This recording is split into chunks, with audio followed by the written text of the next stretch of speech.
what episode was. I don't know how we got here, but today we're talking about how to set boundaries during the holidays. That way that you can also try to relax. Before we dive into this controversial I topic, need a drink.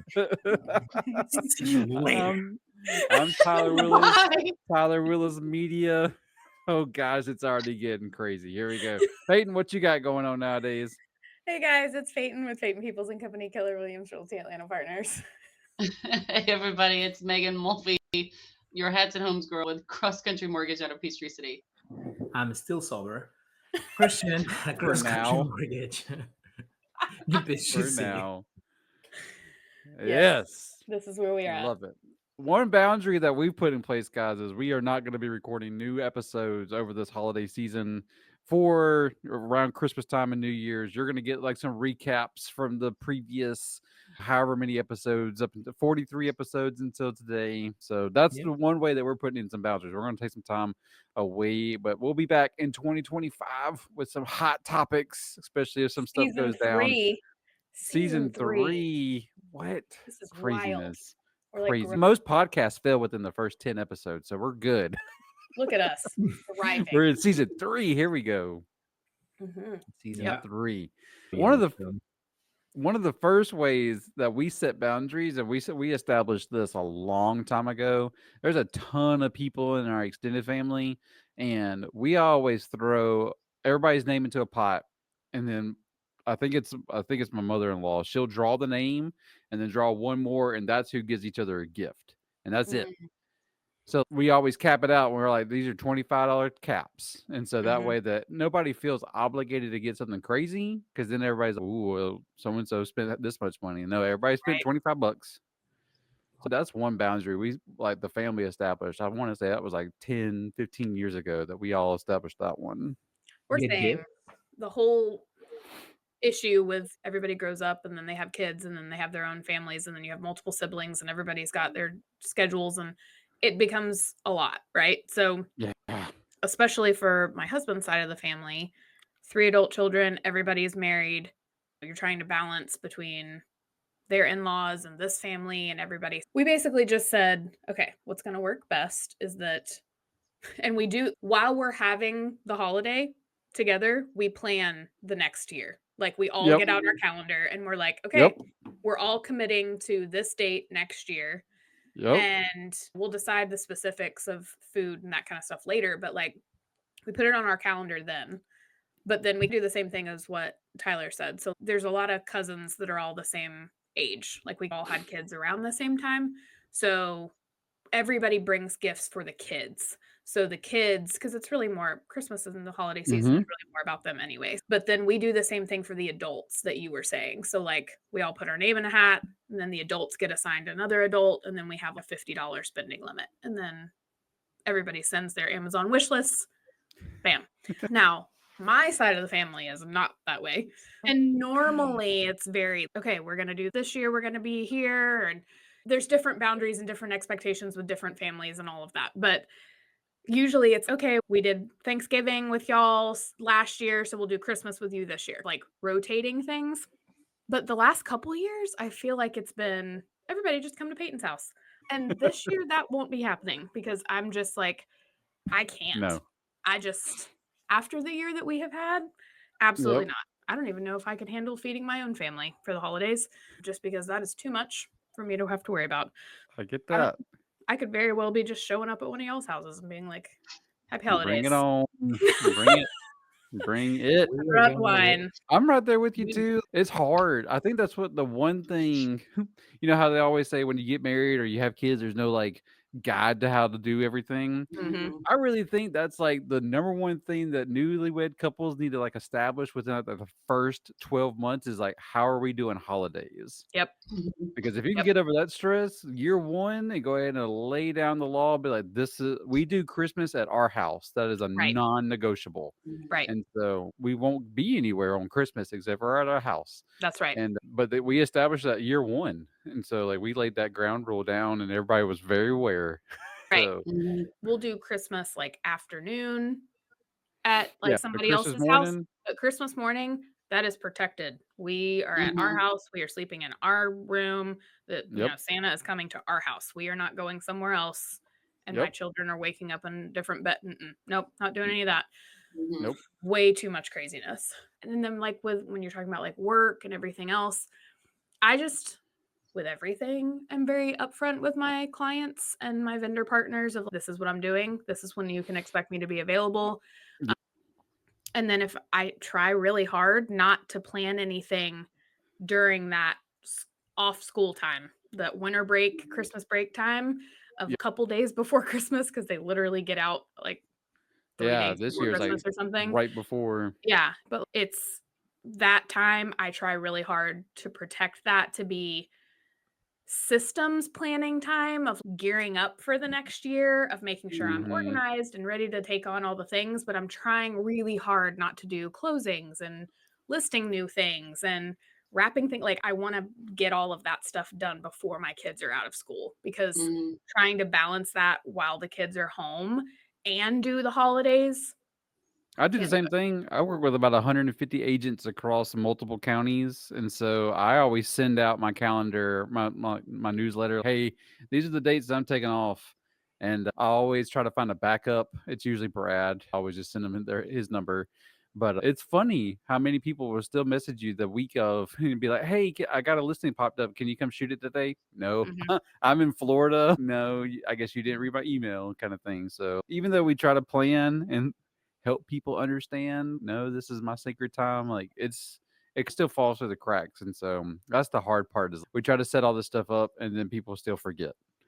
Like but another boundary, this one's fun, that we're starting to put into place, is that like during a holiday time, the day of, we try not to do anything on our phones. So we try to put our phones down, just because now that as we're moving more into Addie's older and she's realizing more around her, we're trying to be more intentional about time, even if it's like a chunk of time, an hour, 2 hours, whatever.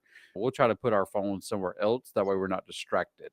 And so that's one that we're trying to put into place now, as we're moving into a little bit more time together. Yep. And we do the same, like with the holiday thing. I think Payton, you talked about it.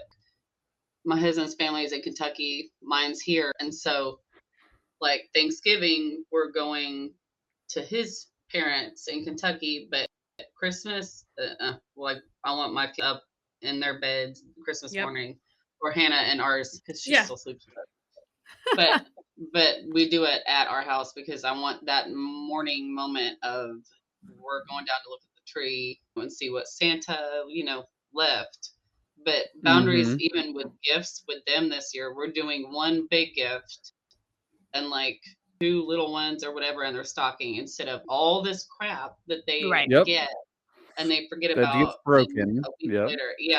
And so we're going to do like an experience with them after that holiday week before they go back to school. But we'd rather just do that, especially with all the crap I've been through this past year. Like, memories to me mean more than a toy that's going to end up in this room.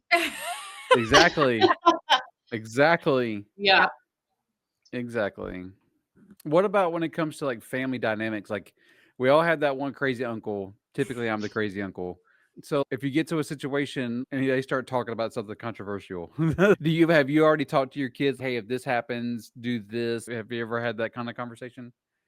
My kids are older, so yes, but that really stems more from they're prepared to have those conversations at school too, if something goes crazy and people want to be out of the box about things. But so I don't feel like it's not like a separate conversation that I'm having with my kids. I think it's just like we've prepared them for if this was to happen while you're around. Period. Here is your response. My kids have my sense of humor. They're hilarious. So the stuff they come up with, like on the spot, always cracks me up. And my daughter specifically has very quick-witted humor about her. But if somebody says something, she'll be like, "Ew, what a weird thing to say out loud." I'm like, yes.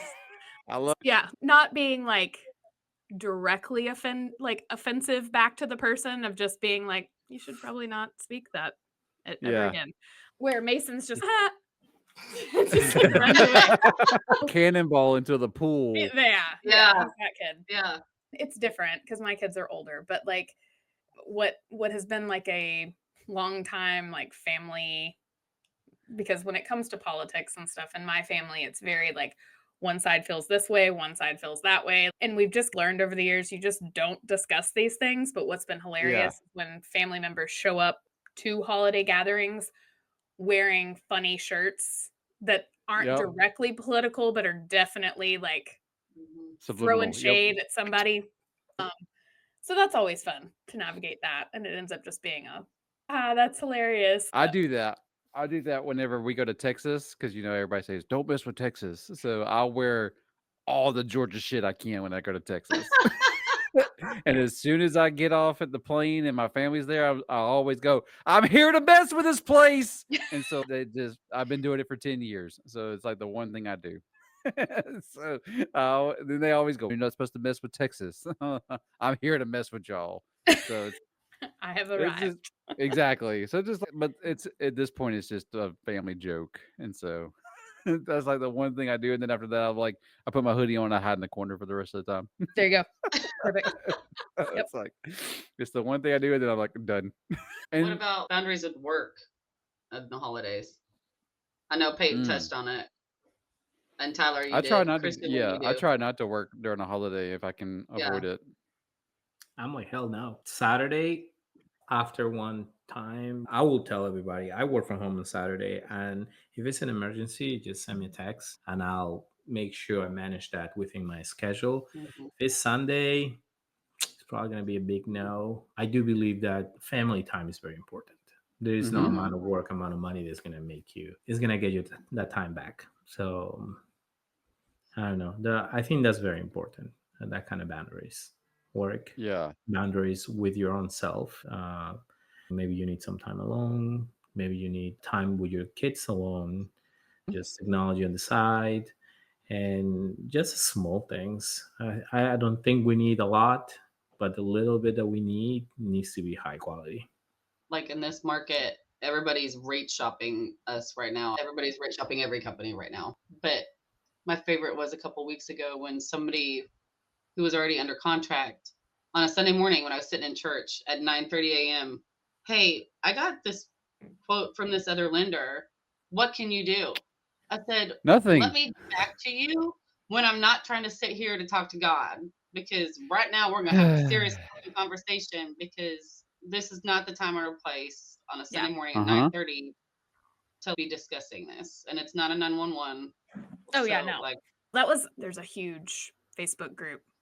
I think it's called Real Estate Mastermind or something. I think we're probably all in it because it's not specific to just agents. It's anyone who does anything with real estate. Anybody that has an opinion. Yeah, that's right. Somebody posted in there about like how listing agents need to be more on their game. Basically, don't take so many listings because you can't call me back and answer my questions. And it was like they were expecting a call back within an hour on a Sunday morning. Yeah. They posted it at 9:30 a.m. And so people were like, hold on. You must be on the East Coast, first of all, because the world isn't even awake anywhere else in the country. But second of all, it's Sunday. What? You've been calling since 8:30 this morning and you want them to immediately answer you? Calm down. It's infuriating that people... Disrespectful. Yeah, absolutely. Because we've said this before, there's nothing about this industry that is an emergency. Nothing. Unless your house is flooding. Unless there's one-off things. Is it on fire? Like what? Fire or flood, that's about it. Right. Oh, are you about to die? Okay. But everything else, exactly. We can figure out later today when I call you back. It's really not going to end the world if I don't pick up the first time that you call or even the second time you call, especially if you're just being like ridiculous about it. And if you call me back to back and then send me a text, I'm avoiding you like the plague at that point. Nope. You get pushed to the end of the line. Yeah. Unless it's Kylie, then you better answer the damn phone. That's right. She's the only one. Yeah, you get those one-offs, but the general public, no, calm your jets. Yep. But Here's one that I've really started to like stake my claim on is I only say yes at this point to stuff I truly commit to.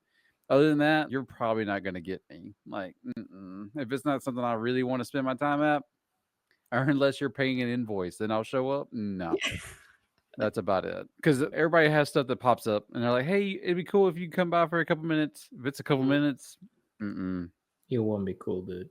no. But that's about all I got with how I try to traverse the holidays because it sucks. Like I just wish, I really do wish that people are. There needs to be a guidebook. This is how you traverse the holidays, and everybody in the entire world has to read it. There are, but it's impossible to follow them. Mm-hmm. Holidays are just like the most stressful time of the year. Yep. Yeah, Jolly, whatever. No, it's like true. If you have kids, you're playing with they're expecting a Christmas tree, they're expecting Santa, they're expecting decoration, they're expecting family and food and time with you. Mm-hmm. And if you burst a bubble, man, poor that kid is gonna end up like me. They're gonna end up like me. So but that's okay because we have to have those hard conversations. Mm-hmm. Yeah, exactly. Like the last Christmas, Gaby's like, "Oh, I want this and that." I was like, "Hold on, hold your horse." Yeah.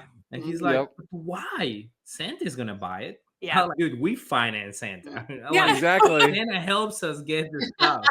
We finance Santa. That's great. Santa is Amazon or Target or something like that. But like we finance Santa. He's really? I was like, yeah, the man doesn't have a job during the whole year.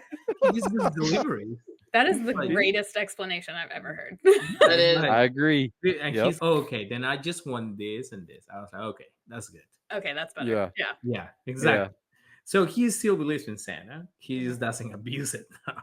And he's happy. He's super happy. Holidays are a little bit hard for us because we are in food and beverage. So as well, my wife is a pastry chef. So she has to work on the holidays. So it's just the kids and me. And then to be honest, I don't really have a lot of joy when I'm tired. Right. So, and I have the kids, but I have to take them out. We have to go. We have to be in the house. I have to cook. There are so many things to do. We don't have family here, so we don't have a lot of things, but the house does get dirty. A lot of dishes to wash. So it is hard. I will just say do the best you can and then just remember it's supposed to be time with your family. Mm-hmm. So just don't make it worse.